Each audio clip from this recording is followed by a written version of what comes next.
নমস্কার বন্ধুরা, আজ আবার একটা ভিডিও নিয়ে হাজির। আইএসএল সুপার কাপ সমস্ত খবরই দেবো, তবে সুপার কাপের ফিক্সচার ইতিমধ্যে পাবলিশ করে দিয়েছে এআইএফএফ, কিন্তু সেই সূচিতেও রয়েছে বিস্তর গন্ডগোল।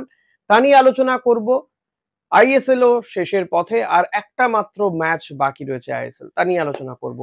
তবে অতি অবশ্যই বলবো, যেমনটা বলে থাকি প্রত্যেক দিনই প্রত্যেকটা ভিডিও শুরুতে, ভিডিওটা ভালো লাগলে লাইক কমেন্ট শেয়ার করবেন। চ্যানেলে নতুন হলে সাবস্ক্রাইব করে নেবেন, বেশি বেশি করে সাবস্ক্রাইব করুন। আর কি বলবো, আমার পাশে থাকুন, বেল আইকনটা প্রেস করতে ভুলবেন না। তো চলুন শুরু করা যাক আজকের এই ভিডিও। কে দুর্দান্ত একটা ম্যাচ খেললো মোহনবাগান এবং জামশেদপুর এফসি, যেখানে জামশেদপুর এফসি এই যে 180 মিনিটের সেমিফাইনাল, তাতে 90 মিনিটে খেলাতে জামশেদপুর এফসি তারা কিন্তু এগিয়ে ছিল। তাদেরকে এই মোহনবাগানের ঘরের মাঠে এসে জাস্ট সেই জয়টাকে ডিফেন্ড করতে হতো, এবং সেইভাবে রণকৌশলও সাজিয়েছিলেন খালেদ জামিল। খালেদ জামিল এই মুহূর্তে কিন্তু সেরা ভারতীয় কোচ, এতে কোনো দ্বিমত নেই। তার সুখ্যাতি করেছেন মোহনবাগানের কর্তা, তিনিও কিন্তু। তো ইস্টবেঙ্গল কর্তা তো করেইছেন এর আগে। ফলত খালেদ জামিল তিনি যে রণকৌশল সাজিয়েছিলেন, পাল্টা রণকৌশল সাজিয়েছিলেন হোসে মলিনা, তিনি কিন্তু অ্যাটাকের পর অ্যাটাক করে গিয়েছেন। শেষমেশ দেখা গেছে যে খালেদ জামিলের দল তারা ভেঙে গিয়েছে এবং একটা পেনাল্টি, সেই পেনাল্টিতে এগিয়ে যায়, বা বলা যেতে পারে যে এগ্রিগেট, তাতে সমতা ফেরায় মোহনবাগান। এবং তারপর আপুইয়ার ওই বিশ্বমানের গোল। নো ডাউট আপুইয়া এই মুহূর্তে দাঁড়িয়ে সেরা ভারতীয় ফুটবলার, এটা নিয়ে কোথাও কোনো দ্বিমত থাকা উচিত না। সেরা মিডফিল্ডার তো বটেই এই মুহূর্তে ভারতীয়, সেরা ভারতীয় প্লেয়ার বললেও খুব কম বলা হয়। আপুইয়া যে কোনো বিদেশির সঙ্গে কিন্তু পাল্লা দিচ্ছিলেন মাঝ মাঠের দখলের ক্ষেত্রে, যে একাধিক যে টিম রয়েছে। ফলত তার ওই বিশ্বমানের গোলের সুবাদে মোহনবাগান জয় পেল এবং পরপর 3বার তারা ফাইনালে পৌঁছে গেল আইএসএল কাপের বা আইএসএল ট্রফি জেতার জন্য। তারা নামবে বেঙ্গালুরু এফসির বিরুদ্ধে, এবং সেটাও কিন্তু এই ঘরের মাঠে যুব ভারতী ক্রীড়াঙ্গনেই হবে ফাইনাল 12 তারিখে। বেঙ্গালুরু এফসির যা ডিফেন্স আমি দেখেছি, তাতে কিন্তু বেঙ্গালুরু মোহনবাগানের এই যে অ্যাটাক, সেই অ্যাটাক কতটা সামলে উঠতে পারবে সেটা নিয়ে আমার যথেষ্ট সন্দেহ রয়েছে। তবে বেঙ্গালুরু যথেষ্ট ভালো টিম। সুনীল ছেত্রী নিঃসন্দেহে ভালো প্লেয়ার, এই বয়সে এসেও তিনি গোল করে ম্যাচ জেতাচ্ছেন, টিমকে একটা মানে ফাইনালে তুললেন। মুম্বাইকে তারা 5 গোল দিয়েছিলেন, এফসি গোয়াকে হারিয়ে তারা ফাইনালে গিয়েছে। নো ডাউট বেঙ্গালুরু ভালো টিম, তবে মোহনবাগান এই মুহূর্তে তাদের যে জয়রথ চলছে, সেই জয়রথ আটকানোর মতন তাদের শক্তি সামর্থ্য আছে কিনা সেটা নিয়ে আমার যথেষ্ট সন্দেহ আছে। আপনাদের কি মনে হয় সেটা আপনারা জানাবেন। অপরদিকে বলতে পারি যে মোহনবাগান যদি যেটা খেলেছে, তারা যদি এরকমই খেলে, তাহলে কিন্তু জয় পাওয়াটা খুব একটা বড় বিষয় নয়। তাহলে আইএসএল এর লিগ শিল্ডের পাশাপাশি আইএসএল ট্রফিটাও তারা ঘরে তুলে নেবে, যেমনটা আশাবাদী তাদের ক্যাপ্টেন। জেতা সব প্লেয়ারেরই স্বপ্ন থাকে, এবং আমি চাই যে এই বছর আমরা আর একটা ট্রফি জিতি এবং ডাবল করতে পারি।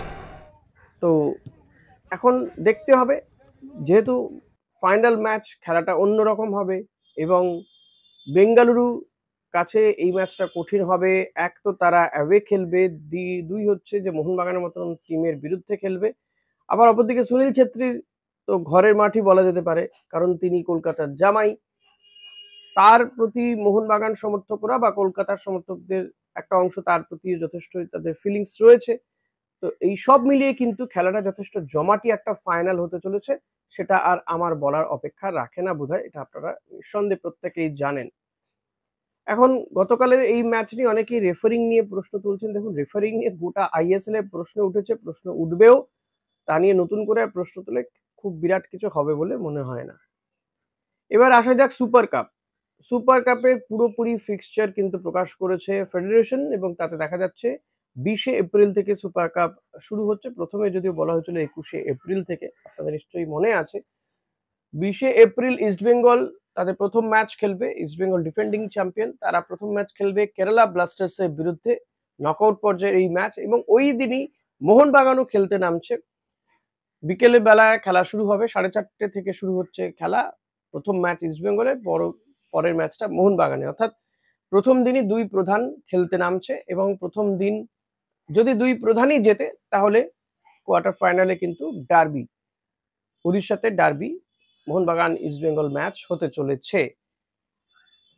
পাশাপাশি অন্যান্য টিমের খেলা কবে সে সমস্ত দেখানো সবটাই ফিক্সচারে দেওয়া রয়েছে, ফাইনাল কবে সেটাও দেওয়া রয়েছে। কিন্তু আমি কেন শুরুতেই বললাম যে এই ফিক্সচারেও একটা গন্ডগোল রয়েছে, একটা ঘাপলা আছে। কি ঘাপলা? দেখুন, আই লিগও শেষ হয়ে গিয়েছে, তবে আই লিগ চ্যাম্পিয়ন কে সেটা কিন্তু এখনো ঠিক হয়নি। কে হবেন দ্বিতীয় টিম সেটাও ফলত ঠিক হয়নি। তৃতীয় টিম সে এই সুপার কাপ খেলবে কিনা সেটা নিয়েও একটা সন্দিহান, কারণ অনেকেই খেলতে চাইছিলেন না সুপার কাপ। সেই কারণেই যে ফিক্সচার সেখানে আই লিগের 1, 2, 3 করে দেওয়া আছে। আই লিগের এই যে কে চ্যাম্পিয়ন আর কে রানার আপ এটা ঠিক হবে কবে? 28শে এপ্রিল। সুপার কাপ কবে থেকে শুরু হচ্ছে? 20শে এপ্রিল। অর্থাৎ তার আগেই, ঠিক হয়ে যাওয়ার আগেই মোহনবাগান কাদের বিরুদ্ধে খেলতে নামবে। তারপরে 20 তারিখের পরে পরের ম্যাচটাও কিন্তু তাদেরই রয়েছে, মানে এই আই লিগের ক্লাবগুলোর সঙ্গে একটা টিমের রয়েছে 21 তারিখ।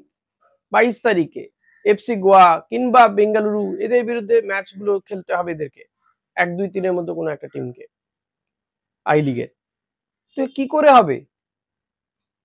অর্থাৎ 28শে এপ্রিল যেখানে রায় ঘোষণা হবে যে ওই ম্যাচটাতে ঠিক কি হলো, কে পেলো 3 পয়েন্ট, কি পাবে কি পাবে না ইন্টারকাশি, তার আগেই তারা খেলতে নেমে যাবে। তাহলে 1, 2, 3 কি করে বিচার করবে ভাই?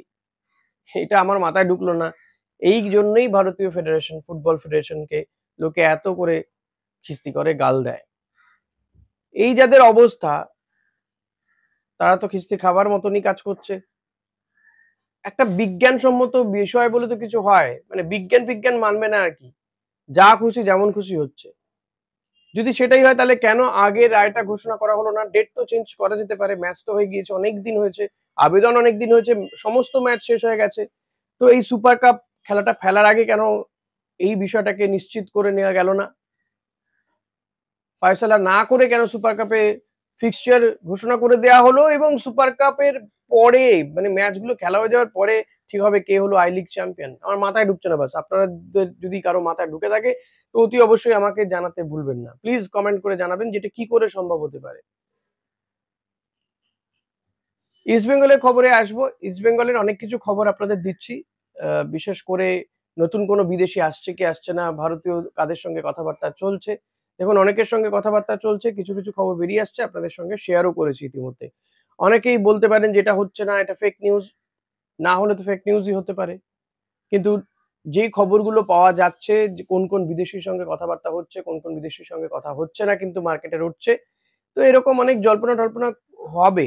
এখন শেষ পর্যন্ত যে সাইন করবে সেটাই নিশ্চিত। ফলত এইগুলোকে আপনি বিশ্বাস করবেন কি করবেন না সেটা সম্পূর্ণ আপনার উপরে নির্ভর করছে। মিগুয়েল আসবে কি রবসন আসবে, না গফুরাপ আসবে, নাকি দেশীয় প্লেয়ারদেরকে বিভিন্ন পজিশনে দেশীয় প্লেয়ারদেরকে কোন কোন প্লেয়ারকে নেওয়া হবে, এই সমস্ত কিন্তু কথাবার্তা চলছে।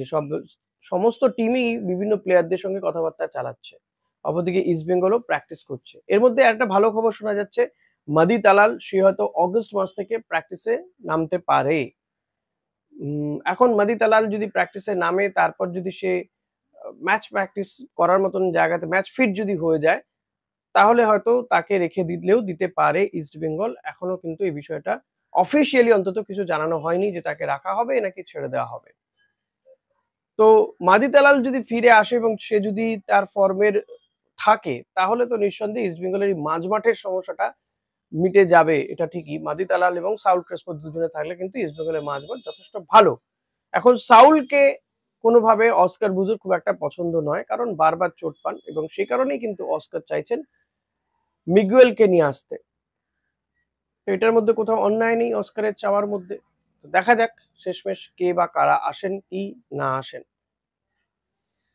আশা করব আপনাদের এই ভিডিও ভালো লেগেছে। ভিডিওটা ভালো লাগলে লাইক, কমেন্ট, শেয়ার করতে ভুলবেন না। চ্যানেলে নতুন হলে সাবস্ক্রাইব করতে ভুলবেন না। বেল বাটনটা প্রেস করে দেবেন। Thank you.